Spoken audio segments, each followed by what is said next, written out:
Cabin बाहेर पडणारा मुसळधार पाऊस आता रौद्ररूप धारण करत होता. वांद्रे कुर्ला कॉम्प्लेक्सच्या 15व्या मजल्यावरच्या त्या आलिशान केबिनमध्ये एक गूढ शांतता पसरली होती. खिडकीच्या मोठ्या काचेवर आदळणाऱ्या पाण्याचे तीक्ष्ण आणि वेगवान आवाज केबिनच्या शांततेला अधिकच धारदार बनवत होते. अनिकेत खिडकीपाशी तसाच उभा होता. त्याची नजर मयुरीकडे गेली. त्या रिकाम्या कॉरिडॉरवर खेळली होती. त्याच्या हाताची मूठ काचेवर अजून घट्ट आवळली होती. कदमचा तो हताश आवाज त्याच्या कानामध्ये पुन्हा पुन्हा घुमत होता. सगळीकडे फक्त शांतता आहे सर. कोणीतरी खूप मोठ्या शक्तीने तिचे सगळे भूतकाळ पूर्णपणे पुसून टाकले आहेत. शांतता? नाही मयुरी, ही शांतता नाहीये. हे वादळापूर्वीचं मौन आहे. आणि जर बाहेरील कोणी या रहस्याचा माग काढू शकत नसेल तर मला स्वतःलाच या आगीमध्ये उतरावे लागेल. त्याच्या डोक्यामध्ये राग, चिडचिड, काळजी आणि मयुरीला बोलतं करण्याची एक तीव्र जिद्द एकाच वेळी निर्माण झाली होती. त्याने टेबलावरचा आपला फोन उचलला, ऑडीची चावी घेतली आणि ब्लेझर झटकत तो केबिन बाहेर पडला. त्याने निलेशला जाता जाता फर्म आवाजामध्ये सांगितले, मी आज लॉग आऊट करतोय. उद्या सकाळी डायरेक्ट मीटिंगला भेटू. मला कोणीही फोन करू नका. रात्रीचे 7:45 वाजून गेले होते. वांद्रे कुर्ला कॉम्प्लेक्सचे रस्ते आता पाण्याखाली गेले होते. गाड्यांच्या चाकापर्यंत पाणी साचल्यामुळे मुंबईची वाहतूक पूर्णपणे ठप्प झाली होती. पाऊस थांबण्याचं नाव घेत नव्हता. मयुरी तिच्या साध्या, शांत आणि नीटनेटक्या सजवलेल्या फ्लॅटच्या स्वयंपाकघरात उभी होती. पुण्याच्या त्या दौऱ्यावरून परत आल्यापासून तिच्या मनावरचं दडपण जराही कमी झालं नव्हतं. तिने हलक्या निळ्या रंगाचा एक कम्फर्टेबल टी-शर्ट आणि काळा पायजमा घातला होता. तिचे लांब सडक केस तिने डोक्यावर एका साध्या आंबाड्यामध्ये बांधले होते. गॅसवर आल्याचा आणि पुदिनाचा चहा उकळत होता, ज्याचा तीव्र आणि आल्हाददायक सुवास संपूर्ण घरामध्ये पसरला होता. तिने चहाचा गॅस बारीक केला, आपला फोन घेतला आणि हॉलमधल्या सोफ्यावर येऊन बसली. तिने स्क्रीन ऑन केली. त्यावर त्या लहान मुलाचा, अंशूचा हसरा फोटो वॉलपेपर म्हणून चमकत होता. तिने त्या फोटोवर हलकेच बोट फिरवले आणि तिच्या चेहऱ्यावर एक गोड हळवे हसू आलं. तिने पुण्याच्या नंबरवर डायल केलं. हो अंशू. सोन्या, बोल ना बाळा. आई पोहोचली घरामध्ये. मयुरीने आपल्या आवाजातली सगळी अस्वस्थता, थकवा आणि भीती लपवून अत्यंत मऊ स्वरामध्ये म्हटलं. आई, तू विसरलीस ना. तू म्हणाली होतीस मुंबईला पोहोचल्यावर लगेच व्हिडिओ कॉल करशील. मी तुझी किती वेळ वाट बघतोय.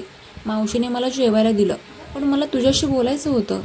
अंशुमनचा तो लहान रुसलेला आवाज ऐकून मयुरीच्या डोळ्यांमध्ये पाणी आलं. आय एम सॉरी सोन्या. I am really sorry. I promise, उद्या सकाळी उठल्या मी तुला आधी व्हिडिओ कॉल करेन आणि मगच ऑफिसला जाईन. बरं, मावशी कुठे आहे? तिच्याकडे दे बरं फोन. मयुरीने आपले अश्रू पुसत म्हटलं. मावशीने फोन हातामध्ये घेतला. मयुरी, तू ठीक पोहोचलीस ना? अनिकेत काही बोलला का गं गाडीत? मला काल रात्रीपासून नीट झोप येत नाही आहे गं. तो ज्या प्रकारे इथे आला होता त्याचे ते डोळे, मला खूप भीती वाटते. मावशी, तुम्ही काळजी करू नका.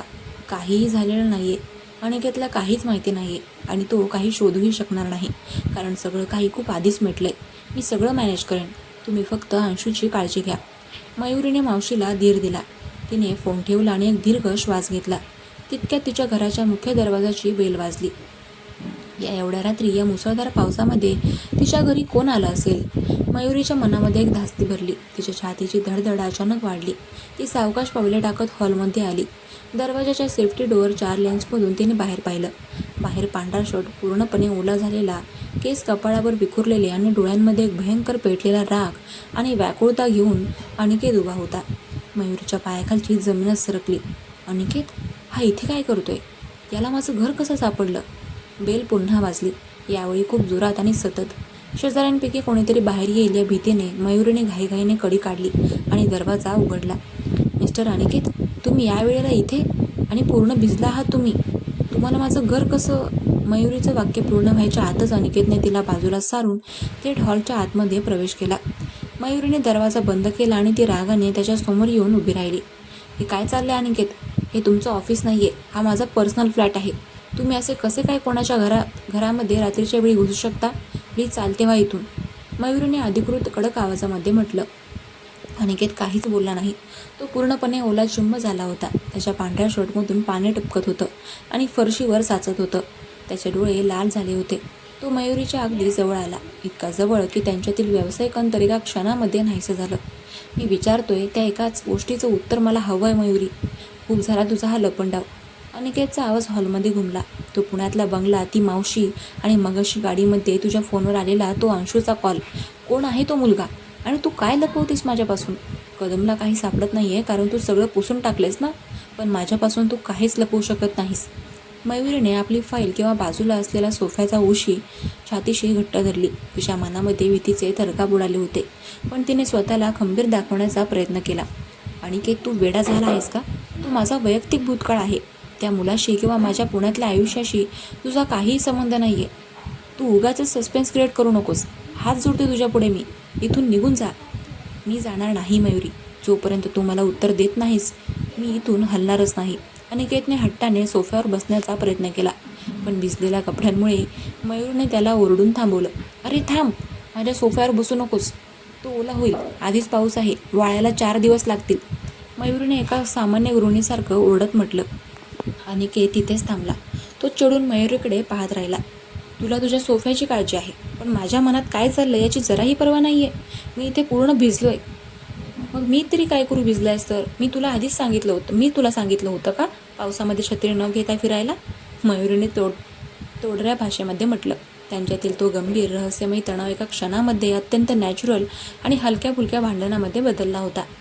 अनिकेतने रागाने आपला फोन खिशातून काढला, पण ओला झाल्यामुळे तो चालू होत नव्हता. ग्रेट, फोनही गेला आता, तो वैतागून म्हणाला. तितक्यात बाहेर अचानक विजांचा प्रचंड कडकडाट झाला आणि संपूर्ण परिसराची वीज गायब झाली. मयुरीच्या घरामध्ये पूर्णपणे अंधार पसरला. बाप रे! मयुरीच्या तोंडातून नकळत उद्गार निघाला. अंधारामुळे तिला काहीच दिसत नव्हते. तिची पावलं मागे पडली आणि तिचा पाय हॉलमधल्या लहान टेबलला अडकला. ती पडणारच होती. तितक्यात अंधारातही अनिकेतच्या खंबीर हातांनी तिला अचूक सावरलं. अनिकेतने तिची कंबर आणि तिचे हात घट्ट पकडले. मयुरी थेट त्याच्या ओल्या छातीवर येऊन धडकली. तो ओला थंड शर्ट आणि अनिकेतच्या शरीराची उबदार धडधड. मयुरीचे हात नकळतपणे अनिकेतच्या खांद्यावर स्थिर झाले होते. अंधारामुळे दोघे एकमेकांना पाहू शकत नव्हते, पण एकमेकांचे श्वास मात्र खूप जवळून अनुभवत होते. त्या अंधारामध्ये अनिकेतचा चेहरा तिच्या अगदी जवळ आला. तिच्या गालाला त्याच्या ओल्या केसांचा स्पर्श झाला. म्हटलं होतं ना मयुरी, सांभाळत जा. चष्मा असूनही तुला अंधारात दिसत नाही का? अनिकेतचा आवाज मयुरीच्या कानापाशी अत्यंत हळूवार आणि रोमॅन्टिक आवाजामध्ये झाला. मयुरीच्या हृदयाचे ठोके वेगाने वाढले. हात सोडा माझा अनिकेत, मी मेणबत्ती शोधते, ती थरथरत्या आवाजामध्ये म्हणाली. पण तिने स्वतःहून बाजूला होण्याचा प्रयत्नसुद्धा केला नाही. अनिकेतची पकड काही क्षणांसाठी तशीच घट्ट राहिली.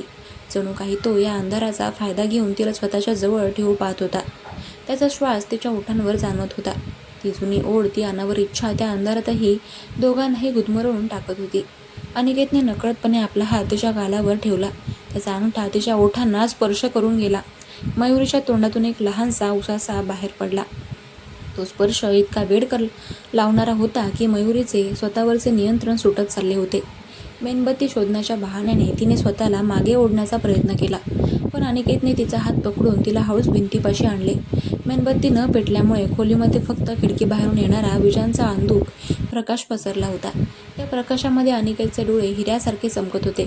तू आजही माझ्यापासून दूर पळतेस मयुरी, पण तुझे हे श्वास आणि तुझ्या हृदयाची ही धडधड मला सर्व काही सांगते. किती काळ स्वतःला खोट्या बंधनात अडकवून ठेवणार आहेस? अनिकेतचा आवाज अत्यंत जवळून तिच्या ओठांच्या अगदी जवळून आला. मयुरीने डोळे मिटून घेतले. तिच्या हाताची बोटं अनिकेतच्या ओल्या शर्टवर घट्ट रुतली. त्या मुसळधार पावसाच्या रात्री बाहेरील जगाचा विसर पडून ते दोघे पुन्हा एकदा एकमेकांच्या अत्यंत जवळ आले होते. तो विरहाचा काळ जणू काही क्षणांसाठी पूर्णपणे विरघळून गेला होता.